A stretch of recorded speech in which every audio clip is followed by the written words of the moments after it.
आदर्श शर्मा गली निवासी प्रीति जैन हत्याकांड का खुलासा करते हुए एएसपी मयूर खंडेलवाल, सीएसपी ब्रजेश श्रीवास्तव, टीआई अमृतलाल गवरी ने पुलिस थाने में प्रेसवार्ता लेकर किया।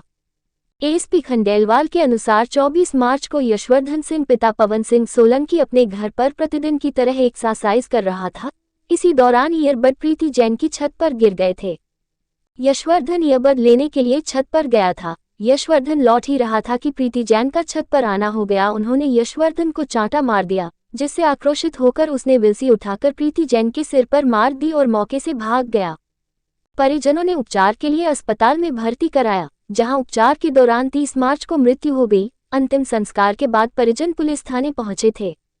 पुलिस ने मामले को गंभीरता लेते हुए क्षेत्र के लगभग 150 से अधिक सीसीटीवी कैमरे खंगाले, 50 से अधिक व्यक्तियों से पूछताछ की। मुखबिर की सूचना पर पुलिस ने यशवर्धन को हिरासत में लेकर पूछताछ की तो उसने वारदात को करना कबूल किया। एएसपी के अनुसार यशवर्धन कक्षा 12वीं का छात्र है, जिसको अभी तक कोई आपराधिक रिकॉर्ड नहीं है। न्यायालय में पेश कर 1 दिन का रिमांड लिया गया है ताकि मामले में अन्य बिंदुओं पर भी पूछताछ की जा सके। एएसपी ने कहा कि वारदात के दौरान आभूषण व नकदी चोरी नहीं हुआ है। मामले में सबसे अचंभित करने वाली बात यह है कि आरोपी मृतिका के अंतिम संस्कार भी शामिल हुआ था, ताकि किसी को शक नहीं हो सके। पुलिस को मिली सफलता के बाद श्वेतांबर मूर्ति पूजक संघ के अध्यक्ष मनीष जैन, महावीर इंटरनेशनल के वीर राजेश गलेड़ा, आशीष जैन, शुभम जैन, विजय तांतेड़, राजा कर्नावत, श्रेनिक बम, सुरेंद्र कानकरिया आदि ने पुलिस अधिकारियों एवं कर्मचारियों का बहुमान किया। इस दौरान एसआई राजेश कलमी, एएसआई प्रतीक यादव, प्रधान आरक्षक सुनील सिंह बैस, यशपाल सिंह सिसोदिया, रितेश बोरिया, दिनेश गुर्जर, राजपाल सिंह चंदेल, सोम सिंह भदौरिया, सुरेश डांगी, ईश्वर परिहार, कृष्णा बैरागी, जितेंद्र राठौर आदि का स्वागत किया। नागदा से राजू गुप्ता की रिपोर्ट। और तुझे पुलिस में तेरी शिकायत कर देंगे, और एक थप्पड़ भी मारा, जिस पर उसको बहुत गुस्सा आ गया और गुस्से के आवेश में उसने महिला को वहीं पे ही रखी हुई सीमेंट की 2 विलसी से उस पर वार किया, जिससे महिला को गंभीर चोट आई। उसके पश्चात उनको इलाज के लिए यहाँ जनसेवा अस्पताल नागदा में ले जाया गया। उसके पश्चात उनको आगे उज्जैन में रेफ़र किया गया, जिसके पश्चात उनकी 30 मार्च को मृत्यु हो गई। उसने अपना जुर्म स्वीकार किया है। मामला इसलिए महत्वपूर्ण और नागदा पुलिस के लिए हो जाता है क्योंकि 4 दिन बाद, घटना के 4 दिन बाद पुलिस को सूचना प्राप्त हुई थी कि ऐसी कोई मारपीट की घटना हुई है, जिसमें तमाम तरह के लोग भी प्रवेश कर गए थे, जिससे साक्ष्य प्रभावित हो सकते थे। पर पुलिस की टीम ने लगातार बिना सोए बिना खाए पिए लगातार इसमें जांच की और इसका निराकरण कर दिया है, जिस पे ये दिखाता है कि नागदा पुलिस और पूरी उज्जैन पुलिस कैसे वरिष्ठ महिलाओं के लिए, वरिष्ठ सभी नागरिकों के लिए और सामान्य नागरिकों के लिए कैसे तत्पर है। इस पर माननीय पुलिस अधीक्षक महोदय ने पुलिस टीम को 10,000 का इनाम भी घोषित किया। सर, आरोपी पूर्व में भी अपराधी है क्या? आरोपी के पूर्व में कोई अपराध नहीं है। जैसा मैंने बताया कि उसी वक्त आवेश में आकर, क्योंकि उसे थप्पड़ मारा था, जलील उसे महसूस हुआ था, इस वजह से उसने ये वारदात। कितने वर्षों से पड़ोसी है सर? ये काफ़ी समय से यहाँ पे ही रहते आए हैं पहले से।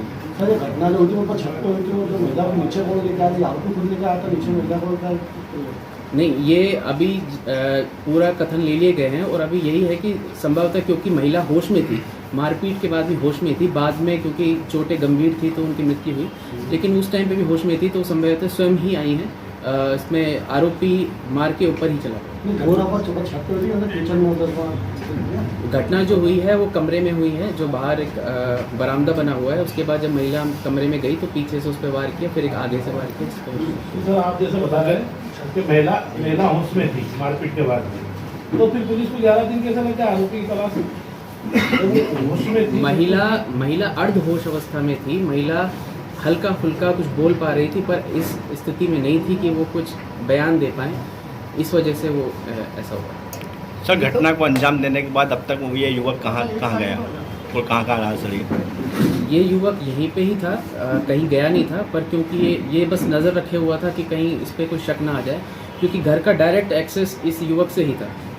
सर, घटना के बाद एयरफोन गिरा, आप बता रहा हो कि कान में लगा के, तो कान में लगा के किस साइड गिरा? वो छत पे दीवार पे घूम रहा था उनकी, या कुछ उसने जान करके फेंका कुछ? जो छत है उसका डायरेक्ट एक्सेस पड़ोसी के घर से है, यशवर्धन के घर से है। और क्योंकि जो फर्स्ट फ्लोर की जो छत है यशवर्धन की, वहीं पे वो रहता, वहीं एक्सरसाइज कर रहा था। वो जनरली वहाँ अमूमन तौर पर एक्सरसाइज करता है। उसका ईयरबड्स गिर गया, जिस पे महिला एकदम से जब ऊपर आई, नीचे से ऊपर आई, तो उनको लगा कि कोई ऐसे चोरी के इरादे से तो नहीं गया। सर वर्षों से पड़ोसी है तो एकदम कैसे लगा लिया कि चोरी के लिए आया होगा? नहीं लगा सकते हैं, वो उनकी आशंका होगी, क्योंकि एकदम से कोई बिना एक्सेस के किसी के घर पे जाता है तो ऐसा लगना कोई स्वाभाविक है। तो बताइए आरोपी जो है यशवर्धन जो उससे क्या व्यवहार में पढ़ी करता है, कार्य करता है, क्या मतलब ये अपना ये 12th में है अभी। ये इससे पारिवारिक पृष्ठभूमि क्या है उसकी? तो सर ये जैसे इधर आए, उनकी छत पे आए, उनकी छत ऊपर है क्या आरोपी की छत? दोनों के फर्स्ट फ्लोर है, ऊपर ही रहता था वो। दोनों की फर्स्ट फ्लोर है, दोनों का first floor है। लेकिन फर्स्ट फ्लोर की छत है पड़ोसी की, तो वहाँ पे वो रहता है। सर कोई नशा का छोड़ करता है या तो नहीं ऐसी कोई चीज़ नहीं। सर क्या ये आरोपी अंतिम संस्कार में शामिल हुआ था क्या? हाँ, आरोपी अंतिम संस्कार में भी शामिल हुआ था, जिससे कोई शक ना पैदा हो सके। बिल्कुल कोशिश उसने पूरी की कि नॉर्मल ही रहे। सर इस परिवार के लोगों को कब पता पड़ गया था इस घटना? इनके परिवार के लोगों को या जो भी अड़ोस पड़ोस के नागरिकों को वो कब पता पड़ गया था?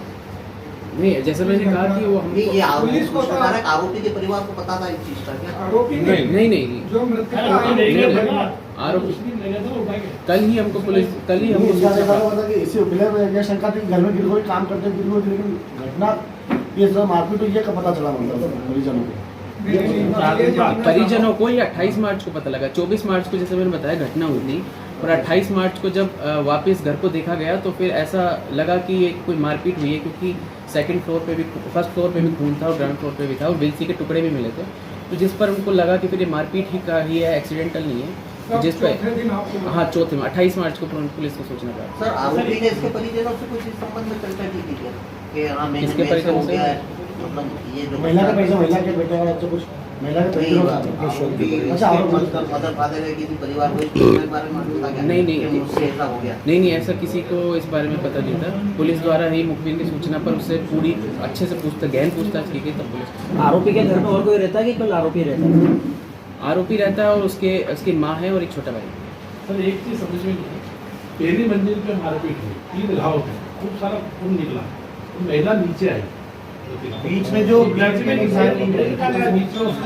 क्या वजह है? जैसे ऊपर को खून निकला तो नीचे आई, नीचे चढ़ाव से आई वो तो कहीं ना कहीं 1-2 बूंद 4 हाँ, कहीं तो गिरा नहीं खून के निशान नीचे मिले भी हैं ग्राउंड फ्लोर पे, लेकिन मैंने जैसा कहा कि वो ग्राउंड फ्लोर पे किचन में गई थी महिला, ये जानकारी लगी है कि किचन में भी। जैसे मैंने कहा कि आरोपी से पूरी पूछताछ हो गई है। आरोपी फर्स्ट फ्लोर पे चोट पहुंचा के चला गया था। उसके बाद महिला को होश भी आया होगा, संभवतः यही हुआ होगा कि होश आया, क्योंकि वहाँ पे एक कपड़ा भी मिला है जिसपे खून के निशान है। तो संभवतः महिला ने उसको बांध के नीचे आई होगी, जिससे खून के कम निशान मिले हैं सीढ़ियों के टाइम पे, और नीचे जाकर फिर ज़्यादा जब वो गिर गई होगी बेहोशी अवस्था में, तब जाके उसके खून फिर नीचे फिर से। सर इसमें आरोपी से भी पूछताछ की गुंजाइश है सर? जो कहानी है बिल्कुल सीधे घर उतर नहीं रही? नहीं बिल्कुल नहीं ऐसा नहीं है कि नहीं उतर रही है। यही पूरी पुलिस द्वारा पूछताछ लगभग पूरी कर ली गई है।